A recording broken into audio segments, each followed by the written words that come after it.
Vapours करण्यासाठी पूर्णपणे किसून घेतलेलं आहे. किती छान गोल गोल झालेले आहेत आणि मी हे पाण्यामध्ये ह्याला टाकत आहे.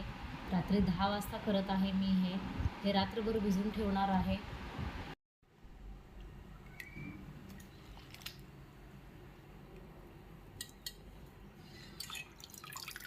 टाकताना गॅस बारीक करायचा आहे.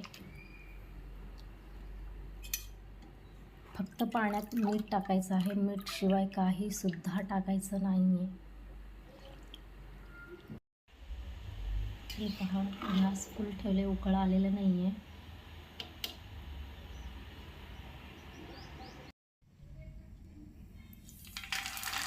हे पहा किती छान फ्राय होत आहे.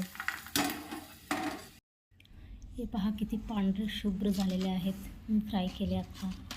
हे बघा.